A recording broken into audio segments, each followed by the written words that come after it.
ಅನ್ನೋ ಭಾವನೆ ಇರಲಿಲ್ಲ. ಆ ರೀತಿ ಇದ್ದಂಥ ಒಬ್ಬ ಸರಳ ಜೀವಿಗಳು ಅವರಿಗೆ ಆ ಒಂದು ಅಕಾಲಿಕವಾದಂಥ ಮರಣ ಬಂದಿದ್ದು ನಿಜವಾಗ್ಲೂ ಸಹಿಸಲಿಕ್ಕೆ ಸಾಧ್ಯ ಇಲ್ಲ.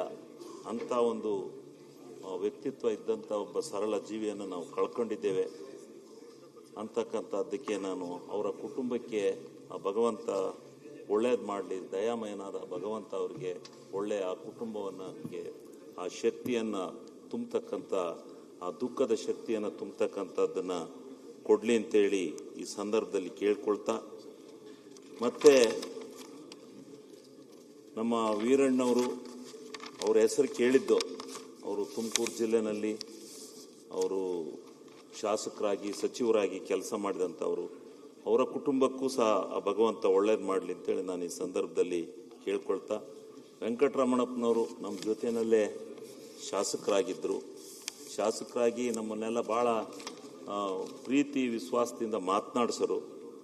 ಅವರ ಅಪಾರ ಬಂಧುಗಳು ನನ್ನ ಕ್ಷೇತ್ರದಲ್ಲೂ ಇದ್ದಾರೆ, ಅಲ್ಲೆಲ್ಲ ಬರೋರು. ನಿಜವಾಗಲೂ ಅವರು ಸರಳತೆ, ಒಂದು ಅವರ ಆತ್ಮೀಯತೆ ಭಾಳ ದೊಡ್ಡದಿತ್ತು. ಆ ಸಮಾಜಕ್ಕೆ ತಮ್ಮದೇ ಆದಂಥ ಒಂದು ವ್ಯಕ್ತಿತ್ವವನ್ನು ಬೆಳೆಸ್ಕೊಂಡಿದ್ದಂಥ ಒಬ್ಬ ಒಳ್ಳೆಯ ವ್ಯಕ್ತಿಗಳು. ಅವರನ್ನು ನಾವು ಕಳ್ಕೊಂಡಿದ್ದೇವೆ. ಅವರ ಕುಟುಂಬಕ್ಕೂ ಸಹ ಒಂದು ಇವತ್ತು ಅವರ ಮಗ ಈ ಸದನದಲ್ಲಿದ್ದಾರೆ, ಸದಸ್ಯರಾಗಿದ್ದಾರೆ. ಅವ್ರಿಗೂ ಒಂದು ಇನ್ನೂ ರಾಜಕೀಯ ಉನ್ನತ ಭವಿಷ್ಯ ಬಂದು ವೆಂಕಟರಮಣಪ್ಪ ಅವರ ಸ್ಥಾನವನ್ನು ತುಂಬಲಿ ಅಂತಕ್ಕಂಥದ್ದನ್ನು ನಾನು ಈ ಸಂದರ್ಭದಲ್ಲಿ ಹಾರೈಸಿ ಅವರ ಕುಟುಂಬಕ್ಕೂ ನಾನು ಸಂತಾಪ ಸೂಚನೆಯನ್ನು ಸಲ್ಲಿಸ್ತಾ, ನಮ್ಮ ರಾಮಚಂದ್ರೇಗೌಡರು ಅವರು ಸರಳ ಜೀವಿಗಳು. ಅವರು ನಿಜವಾಗ್ಲೂ ಯಾವಾಗ್ಲೂ ಸಮಾಜದ ಬಗ್ಗೆ ಚಿಂತನೆಯನ್ನು ಮಾಡ್ತಾ ಇದ್ದಂಥ ಒಬ್ಬ ಮಹಾನ್ ಮೇಧಾವಿ.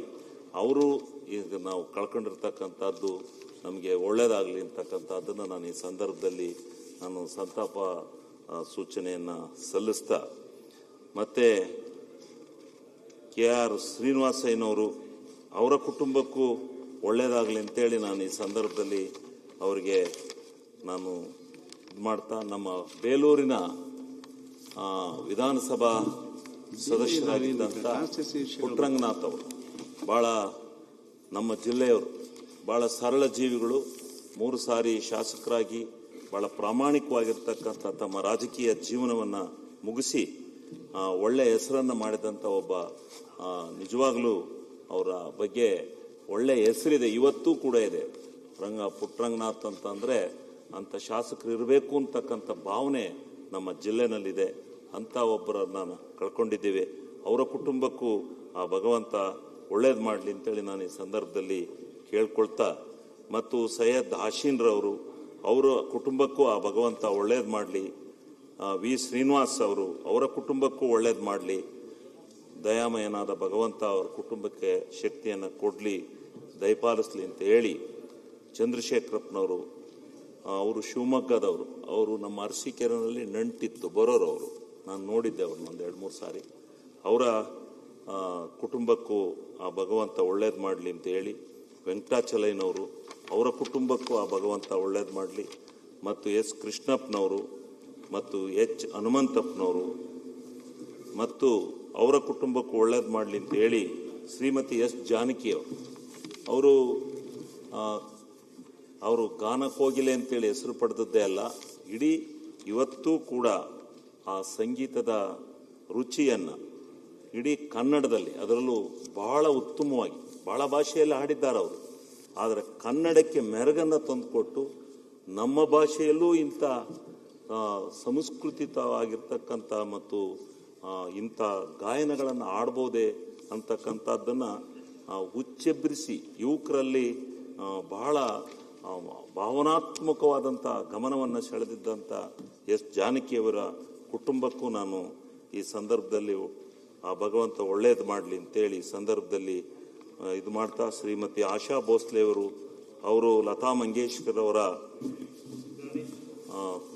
ತಂಗಿಯವರು, ಅವರು ಸಹ ನಿಜ ಸಹೋದರಿ ಆಗಿದ್ದ ಅವರು ಸಹ ಒಳ್ಳೆ ಚಿತ್ರ ಗೀತೆಗಳನ್ನು ಆಡ್ತಕ್ಕಂಥದ್ರಲ್ಲಿ ಭಾಳ ಯಶಸ್ಸನ್ನು ಪಡೆದಿದ್ದಂಥವರು, ಅವ್ರಿಗೂ ಒಳ್ಳೆಯದಾಗಲಿ ಅಂತ ಹೇಳಿ ನಾನು ಈ ಸಂದರ್ಭದಲ್ಲಿ ಇದು ಮಾಡ್ತಾ, ಮತ್ತು ಕೊನೆಯದಾಗಿ ನಮ್ಮ ಹಾಸನ ಜಿಲ್ಲೆಯಲ್ಲಿ ನಮ್ಮ ಚೆನ್ನಮ್ಮನವರು, ನಾವು ಅವರ ವ್ಯಕ್ತಿತ್ವದ ಬಗ್ಗೆ ವರ್ಣನೆಯನ್ನು ಮಾಡಲಿಕ್ಕಾಗಲ್ಲ. ಅವರು ಮನೆಯ ಹೊರಗಡೆ ಬಂದು ರಾಜಕಾರಣವನ್ನು ಮಾಡದೇ ಇದ್ದರು, ಪ್ರಪಂಚದಲ್ಲಿ ತೋರಿಸ್ಕೊಳ್ದೇ ಇದ್ದರು.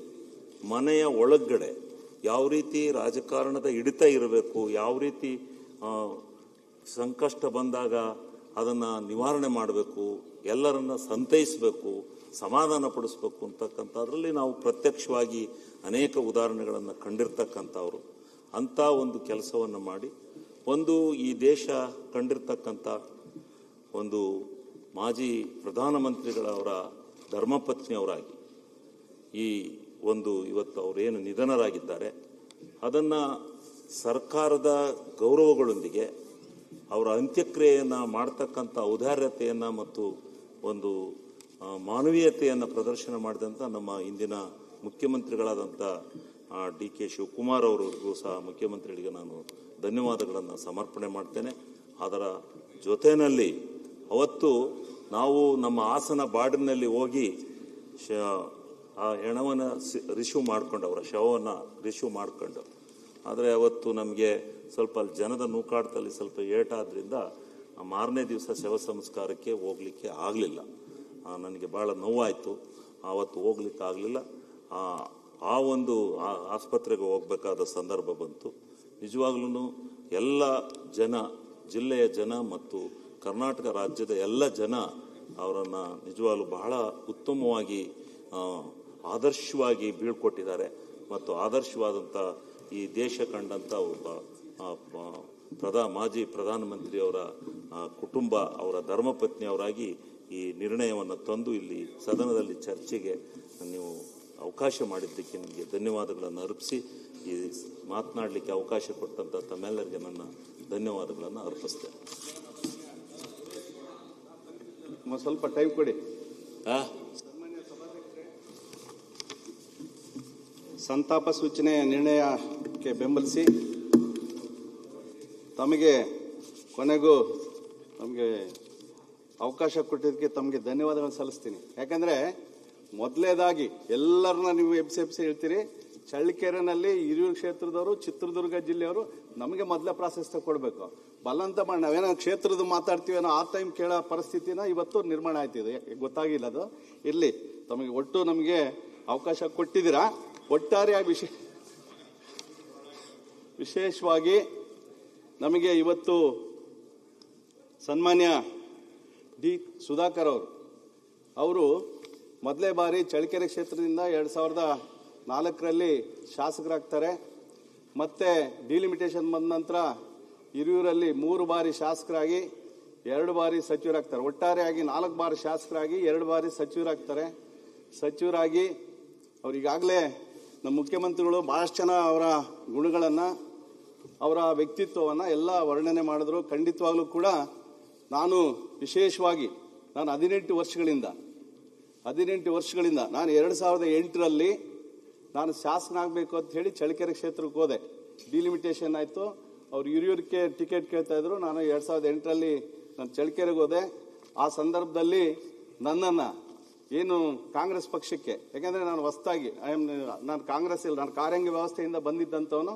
ಅಲ್ಲಿ DK ಶಿವಕುಮಾರ್ ಸಾಹೇಬ್, ಈಗಿನ ಮುಖ್ಯಮಂತ್ರಿ ಸಾಹೇಬರಿಗೆ, ಜೊತೆಗೆ SM ಕೃಷ್ಣ ಸಾಹೇಬರಿಗೆ ಪರಿಚಯ ಮಾಡಿ ಚಳ್ಳಕೆರೆನಲ್ಲಿ ನನ್ನ ಕ್ಷೇತ್ರಕ್ಕೆ ಇವ್ರನ್ನ ಶಾಸಕನಾಗಿ ಮಾಡಲಿಕ್ಕೆ ಟಿಕೆಟ್ ಕೊಡ್ರಿ ಅಂತ ಹೇಳಿದಂಥವ್ರು. ಹಾಗಾಗಿ ಅವ್ರನ್ನ ನಾನು ಯಾವತ್ತೂ ಕೂಡ ಮರೆಯೋದಿಲ್ಲ. ಯಾಕೆಂದರೆ ಆ ಸಂದರ್ಭದಲ್ಲಿ ನನಗೆ 2008ರಲ್ಲಿ ಟಿಕೆಟ್ ಸಿಗಲಿಲ್ಲ. ಆದರೆ ಅವರು ಅದನ್ನು ಪ್ರಯತ್ನ ಮಾಡಿದ್ರು, ಮುನ್ನುಡಿ ಬರೆದ್ರು. ಅಂತ ಅವಾಗ ನಾನು ಡಿಸರ್ವ್ ಇದ್ದಿಲ್ಲ. ಹಾಗಾಗಿ 2013ರಲ್ಲಿ ನನ್ನ ಟಿಕೆಟ್ ಸಿಕ್ಕಿ, ಮತ್ತೆ 18ರಲ್ಲಿ ಅದೇ ಕ್ಷೇತ್ರದಿಂದ ನಾನು ಶಾಸಕ ಆದೆ, ಮತ್ತು 23ರಲ್ಲಿ ಆದೆ. ಇದಕ್ಕೆಲ್ಲ ಬಹುಶಃ ಅಲ್ಲಿ ಚಳ್ಳಕೆರೆ ಅವ್ರ ನೇಟಿವ್. ಹೆಚ್ಚಿನ ವಿಡಿಯೋಗಳಿಗೆ ಪ್ರತಿಧ್ವನಿ ಯೂಟ್ಯೂಬ್ ಚಾನೆಲ್ ಸಬ್ಸ್ಕ್ರೈಬ್ ಮಾಡಿ, ಬೆಲ್ ಐಕಾನ್ ಕ್ಲಿಕ್ ಮಾಡಿ.